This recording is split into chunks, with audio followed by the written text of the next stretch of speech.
लालची राजा, लालची राजा। Stories in Hindi. बहुत समय पहले की बात है। किसी देश में मिदास नाम का एक राजा राज करता था। राजा मिदास बड़ा ही लालची था, क्योंकि वह अपनी पुत्री को छोड़कर अगर कोई दूसरी वस्तु संसार में उसके लिए प्यारी थी तो बस सोना प्यारा था, क्योंकि वह रात में सोते सोते भी सोना जमा करने का सपने देखा करते थे। एक दिन राजा मिदास अपने खजाने में बैठ सोने की ईंट और अशर्फियों को गिन रहा था। अचानक वहां पर एक देवदूत प्रकट हो गया और उसने राजा से कहा, मिदास, तुम बहुत धनी हो। मिदास ने मुंह लटकाकर उत्तर दिया, मैं धनी कहां हूं, मेरे पास तो यह बहुत थोड़ा सा सोना और अशर्फिया ही है। देवदूत ने बोला, तुम्हारे पास इतने सारे सोने, चांदी और अशर्फिया है, फिर भी तुम्हें संतुष्ट नहीं है। कितना सोना चाहिए तुम्हें? राजा ने कहा, मैं तो चाहता हूं कि मैं जिस भी वस्तु को हाथ से स्पर्श करूं वह सोने की हो जाएगी। देवदूत ने हंसा और बोला, अच्छी बात है, मैं तुम्हें वरदान देता हूं, कल सुबह से तुम जिस भी वस्तु को छूओगे वह सोने की ही हो जाएगी। उस दिन और रात में राजा मिदास को नींद नहीं आई, क्योंकि देवदूत ने राजा को जो आशीर्वाद दिया था उसके लिए वह पूरी रात जागकर ही सुबह होने का इंतजार करने लगा। वह सुबह उठा और उसने एक कुर्सी पर हाथ रख दिया। राजा मिदास के छूते ही वह कुर्सी सोने की बन गई। इसके बाद उसने एक मेज को छुआ तो वह भी सोने की बन गई। राजा मिदास देवदूत की यह आशीर्वाद पाकर बहुत ही खुश हुआ और उछलने कूदने लगा। वह पागल हो गए। वह दौड़ता हुआ अपने बगीचे में गया और पेड़ों को छूने लगा।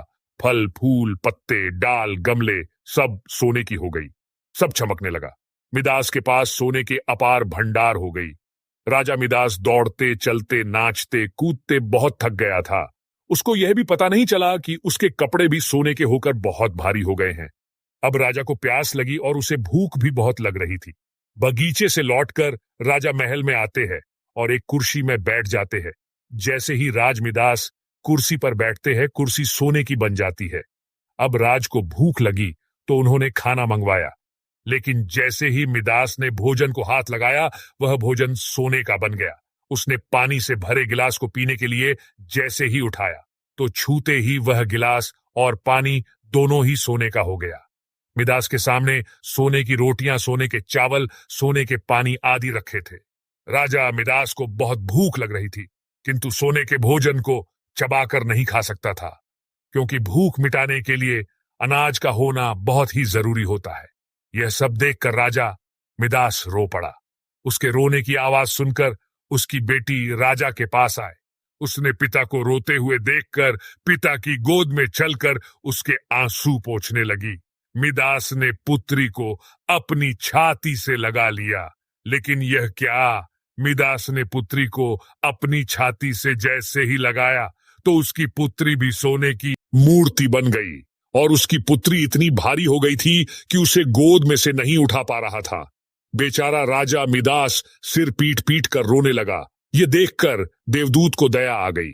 वह फिर से प्रकट हुआ। उसको देखते ही मिदास उसके पैरों पर गिर पड़ा और प्रार्थना करने लगा, अपना वरदान वापस लौटा लीजिए। महाराज, देवदूत ने पूछा, अब तुम्हें सोना नहीं चाहिए? तो राज ने कहा, मैं समझ नहीं पाया था, अब मुझे सोना नहीं चाहिए। तब देवदूत ने कहा, अब बताओ, एक गिलास पानी मूल्यवान है या सोना? कपड़ा रोटी मूल्यवान है या सोना? मिदास ने हाथ जोड़कर कहा, मुझे सोना नहीं चाहिए। मैं जान गया हूं कि मनुष्य को सोना नहीं चाहिए। सोने के बिना मनुष्य का काम हो सकता है, लेकिन एक गिलास पानी और एक टुकड़े रोटी के बिना मनुष्य का काम नहीं चल सकता है। अब मैं कभी भी सोने का लोभ नहीं करूंगा। देवदूत ने एक कटोरे में जल दिया और कहा, इसे सब पर छिड़क दो। मिदास ने जब वह जल अपनी मेज, कुर्सी, भोजन, पानी और बगीचों में छुए गए पेड़ों पर छिड़क दिया तो सब पदार्थ पहले जैसे ही हो गए और राजा भी खुशी खुशी अपना जीवन व्यतीत करने लगा। कहानी की सीख, इस कहानी से हमें सीख मिलती है कि मनुष्य चाहे कितना भी अमीर और कितना भी गरीब हो, उसे कभी भी लालच नहीं करना चाहिए। अत्यधिक लालच करने से उसके पास जो भी चीज होती है वह उसे गवा देता है। इसलिए हमें लालच नहीं करनी चाहिए।